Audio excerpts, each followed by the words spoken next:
left the bar and stretched. As expected, the bruises ached. If the past couple of days of my life resembled some dumb manga from Kyosuke's collection, my encounters with Catherine felt more like a soap opera. A viscous, sticky, dark brew with a beginning but no end. How long was this going to go on? In less than a year, I was going to graduate, and then what? My dad's savings weren't going to last long. I would need to get a job. Thoughts of higher education didn't even cross my mind. But what skills did I possess?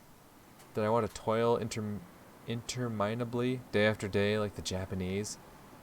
Did you know there's even a special word in Japanese that means death from overwork? Questions. It was getting late.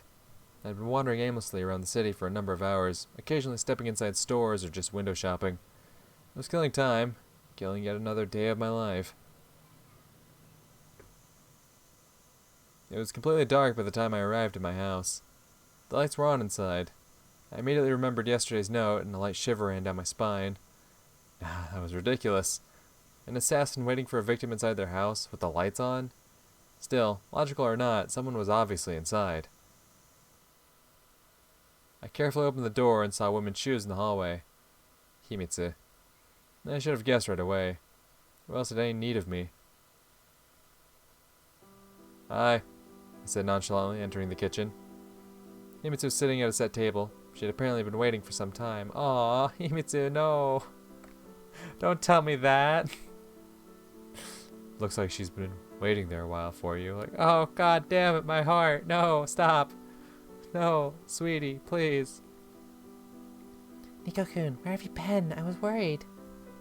If, a moment ago, I might have been glad to see her, all of that was out the window now. Not another interrogation. Oh, what happened to you? She jumped up from her chair when she noticed my black eye. Nothing serious. I ran into some robbers. Made short work of them, but one got me in the eye. Stop talking nonsense. It's not nonsense. You want to see the police report?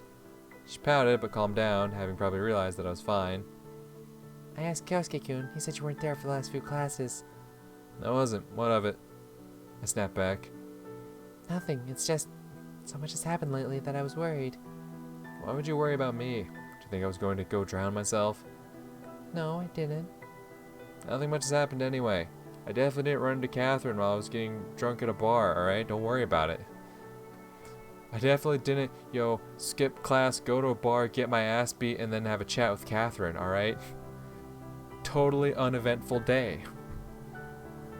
I was about to add, at least not to you, but stopped myself at the last second. After all, Himitsu had done nothing wrong. I know. She's very sweet. Meanwhile, she was looking at me expectantly. I had to tell her something. I debated whether I should mention Catherine. It's not like it's a secret or anything, right? We didn't do anything objectionable. Still, maybe Himitsu didn't need to know about this.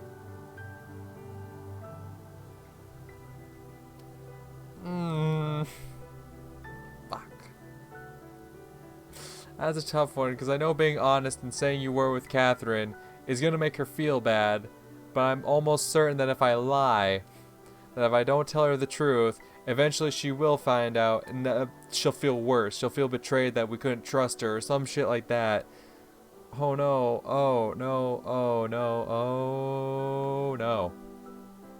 Fuck, listen, I rock with the honesty policy, alright? I was honest with Kagome. I opened up, I told her the truth of what my relationship with Catherine had been. Himitsu, she's a little sweetheart. I'll try. Both of these options feel like the wrong option, but yeah, let's be honest. I was with Katya. Really now? Why was I feeling all embarrassed about this, like an 8th grader on his first date? Really? Cool. And how's Catty-chan? Himitsu replied without skipping a beat, as if reading from a script. I suppose she's fine, but you know how she is sometimes. You have to drag every word out of her. Himitsu smiled. Alright, sit down and eat. The dinner's cold, of course, but you only have yourself to blame. I was, in fact, hungry as hell. We ate dinner in silence, without talking, without the TV, without even looking at each other. I could almost feel the charge of tension in the air. It was one thing for me to stay silent, but why was Himitsu keeping quiet? Just because I told her about Catherine? After so many years, Himitsu had come to know me very well, so she knew that there were times when it was better to remain silent and times when it was better to do the opposite. So what was she hoping to achieve now? She knew I wasn't a fan of small talk, but the silence was becoming unbearable. How was school? Fine. That's it? Just fine? Nothing happened to Saya-chan? No? Why do you ask? I set down the chopsticks and leaned back in my chair. Probably because you've been quiet the entire dinner. I'm not quiet. I mean, not on purpose. Himitsu got flustered. And what is it? She was obviously working up the courage to continue. These sorts of conversations had always been difficult for her. Because I was worried. Did you even check the time? You could have called at least. Called? Called where? Here. She replied in a faltering voice. How was I supposed to know you'd be here? We aren't living together last I checked. Maybe we should. Damn, okay. Himitsu, jeez. She mumbled softly. I pretended not to hear it. The conversation had clearly taken a wrong turn. Alright, you know what? I'm really tired today. You head home and I'll do the dishes. But... I'll see you tomorrow. Himitsu hung her head and stood up from the table. Oh, no, don't give me that face. Good night. When the door closed behind her, I breathed a sigh of relief. Right now, I absolutely needed some alone time. Felt as though trapped between two fires. Or even 3 or 4. A veritable ring of fire that was slowly but surely closing in on me. And how was I acting? Sluggishly and indifferently, like a decrepit old man who had long stopped caring about his life. On one hand, there was Catherine, who I simply couldn't put out of my mind. On the other, there was Himitsu, who clearly wasn't happy to see Catherine back. And there was also the note, the new acquaintances, my non-existent plans for the future, and the future itself, shrouded in a thick haze of uncertainty. I stretched out in bed and remembered Ellie. Even if the closet episode felt like it had been ripped straight out of some tacky manga, it's still been a pleasant one. What if Ellie could help with the note somehow? No doubt she had good connections. As for Himitsu and Catherine, come what may, maybe things would resolve themselves. With these thoughts, I fell asleep. Maybe things won't resolve themselves. Uh-oh.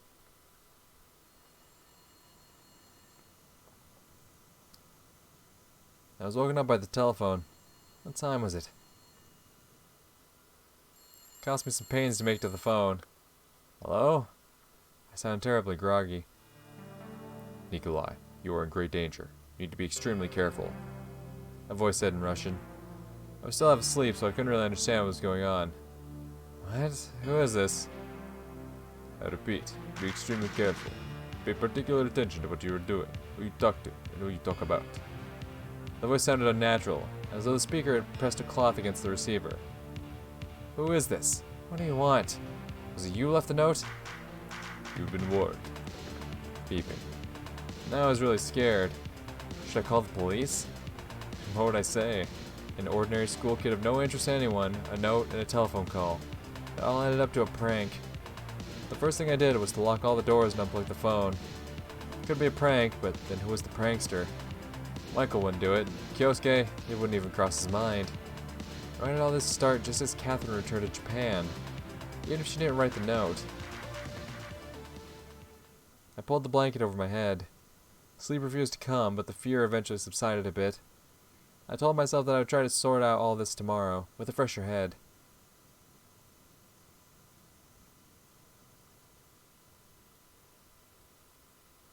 Okay.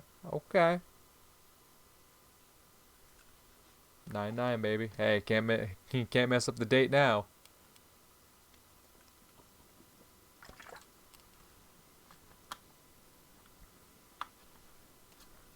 I woke up late. It was already past noon. The house was quiet. Too quiet, really. I'd missed school again. Oh well, to hell with it. After all, my life was on the line now. Or was I being overly dramatic? I walked into the kitchen and stood there in a stupor. My head felt heavy, thoughts jumbled together. I wanted to sleep a little longer, maybe just another 10 hours. A glass of cold water helped bring me to my senses. I looked at myself in the mirror. Oddly enough, the black eye was gone. Checked all the doors and windows. They were locked securely, the way I'd left them the night before. Found a note from Himitsu in the hall. I was worried, blah blah blah, we'll come by after school, more blah blah blah. Thank you, but no thank you. This must have been the first time in my 18 years alive I'd faced a situation like this. I moved to Japan at an early age, the challenges of adaptation, the deaths of my parents. All these had been tough, but they'd seemed more like fate than someone acting against me. This time was different. Something was threatening me, directly. Someone was warning, cautioning me, sincerely or not. But who could possibly be interested in me? Then it hit me. It was improbable that I personally would be of interest, but it might be about my parents. They had emigrated from the USSR after all, and they worked for Kobayashi Corporation. And the voice on the phone yesterday had been speaking Russian. The sound was altered, sure, but it was clearly unaccented. I didn't know exactly what my parents were working on, but it might have been something serious.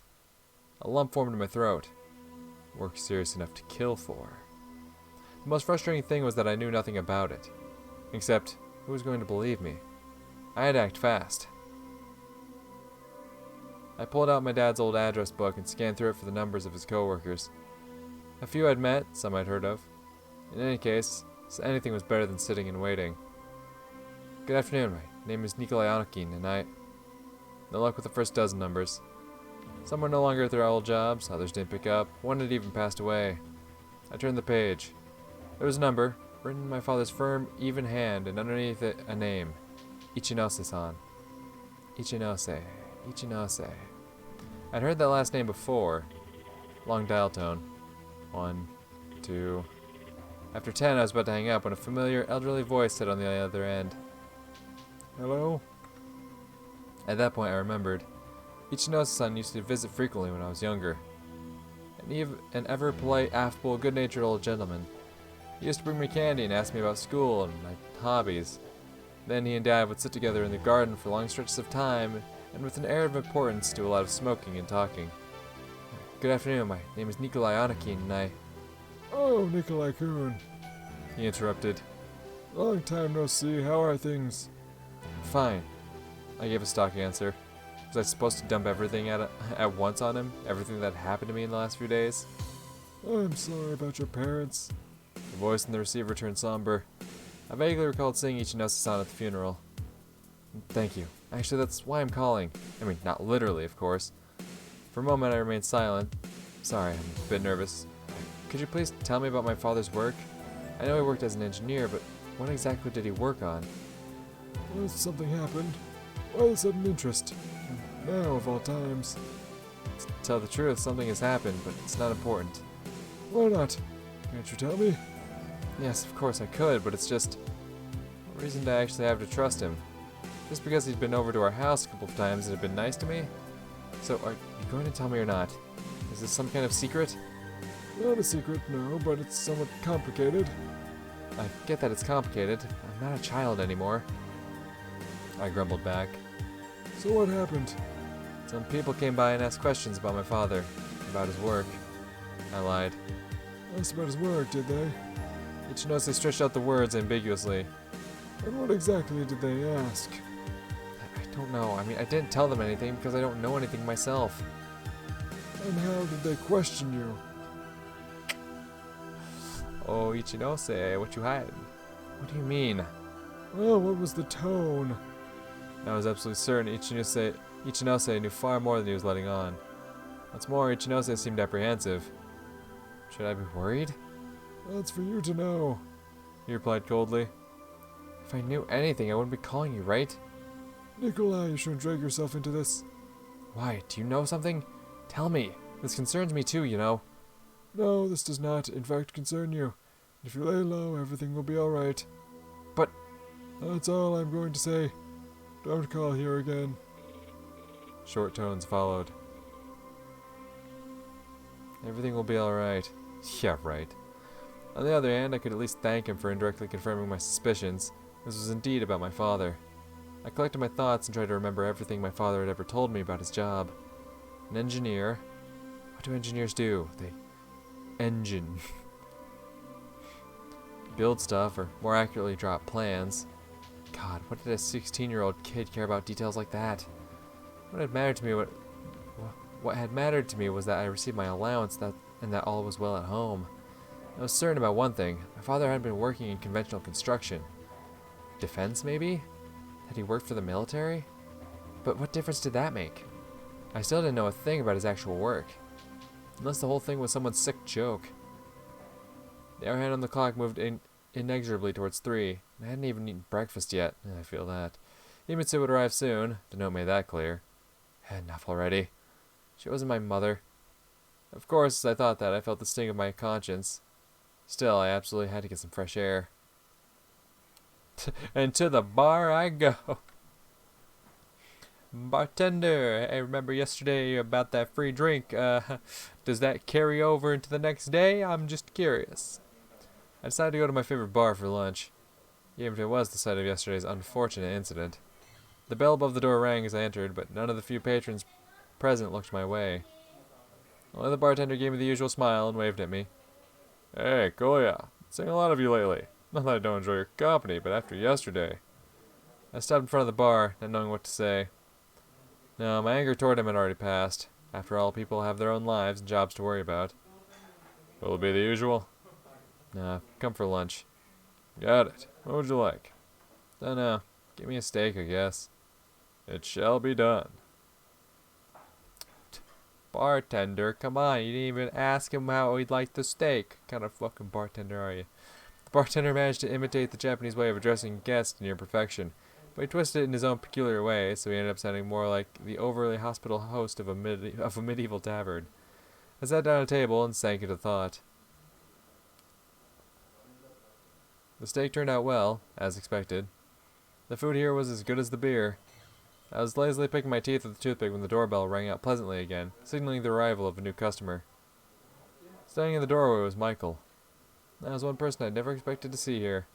Though, why not? He noticed me and came to sit at my table. A split second later, the bartender appeared beside us and placed a menu in front of Michael. A friend of yours, Nikolai? He asked in Russian, hideously drawing out my name in a French manner. Something like that, yeah. Classmate. I replied in Japanese. What does the sir desire? I couldn't decide whether I was more irritated or amused by his performance. Just coffee. Right away, chimed the bartender before taking off. Is school over? It is, and you didn't show up. Yeah, let's just say I had some business to take care of.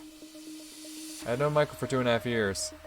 He was from the States, and his parents have also been working in Japan for a while. We were never particularly close, but his seriousness and strange maturity commanded a certain respect. You could say he was the perfect opposite of Kyosuke. I take you don't want to go into detail. Not particularly. Some guys at school have been bragging that they beat someone up yesterday. And? I snarled back, irritated. It was hard to tell with Michael if he was hinting at me or just sharing gossip. You ever heard anything about that? No. I see. He kept sipping his coffee, gazing somewhere past me. As uncommunicative as I could be at times, Michael was something else. Was he really comfortable right now? So what's going on at school? The usual. And how's Catherine? The question slipped off my tongue of its own accord. I hadn't even thought about her until that moment. Michael set his cup down and stared at me intently. I don't know. We're not acquainted, remember? Oh, right. Back then we were in different classes. He kept looking at me strangely. What? Was there something between the two of you?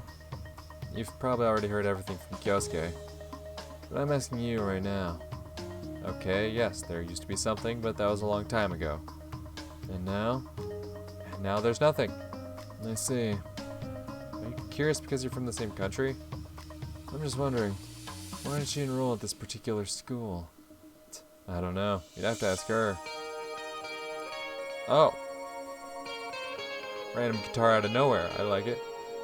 By now I was sick of this question, even if usually I was the one posing it to myself. Have you thought that maybe there's a reason behind it? What difference does it make what I have or haven't thought? You don't know Catherine. Thinking is wasted on her. I'm sorry, didn't mean to upset you. It's nothing to do with you. I've just got more important stuff on my mind.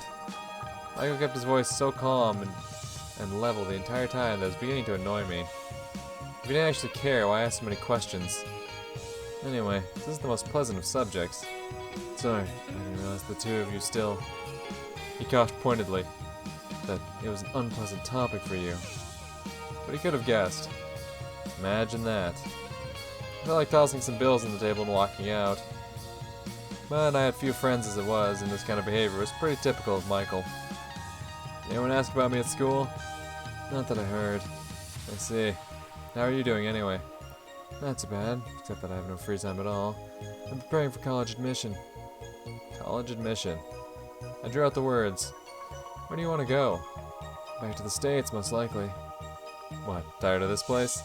I smirked. It's just that higher education is better there. Is it though? Is it though? Michael calmly responded. His words touched a nerve. Well, maybe in the 80s, I don't know. Unlike him, I had little choice. And even if I wanted to, the best I could hope for with my grades was a minimum wage job. Our conversation had stalled right out of the gates. Well, I think I'll be heading out. See you at school tomorrow. See you, he said in the same level tone. I waved goodbye to the bartender and left.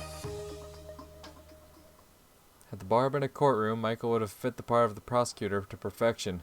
Stern, cold, dispassionate, operating only on facts. And what would my chances have been, seeing how I flew off the handle at the drop of a hat? I wandered aimlessly around the city, passing street after street and neighborhood after neighborhood. I found myself in a part of town where I've never been before. Curious thing, Tokyo was, of course, much larger than my hometown. Back during my childhood, everything seemed huge to me. The apartment, the yard, the kindergarten, the store across the street. So my mind could comfortably draw comparisons between that tiny place from my childhood and this multi-million person metropolis. I suppose I was always at ease in a crowd of perpetually rushing strangers. Sometimes I walked in the same direction as them as though in lockstep, and other times I went against the flow. The crowd paid me no attention, accepting me as one of their own, and thank goodness for that. Maybe because of this ability of mine, I noticed someone was following me. Sure, it's often the case that a stranger happens to be going the same way as you. One turn, two, a crossing wouldn't be a problem. But when you're just wandering around, someone mimics your every move without fail, you know it's no coincidence. I quickened my pace, crossed on red, turned into an alleyway, and walked briskly through it. There were two possibilities. Either I was just being paranoid, or I managed to put some distance between me and him. I pretended not to be checking out a TV behind the window of an electronics store. At least 5 minutes passed, but my mysterious pursuer hadn't shown up. It occurred to me that I had finally lost my mind. That called for a sedative, or a drink. But I hadn't made it up. I was sure that someone had been following me. Who and why? That was another question. Maybe I relaxed too early. Was it worth checking again? Oh. Ooh.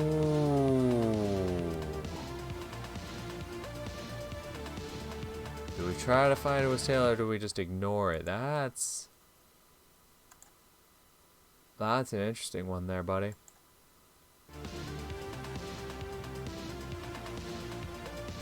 That's an interesting one there, bud. Ooh, I don't know. Fuck it, go for it. We've already proven ourselves to be someone who kind of launches headfirst into things, like with the, initial scuffle involving Kagome. I say go for it. Anyway, good enough to try. If it was a professional shadowing me, then he wouldn't let me bust him so easily twice in a row.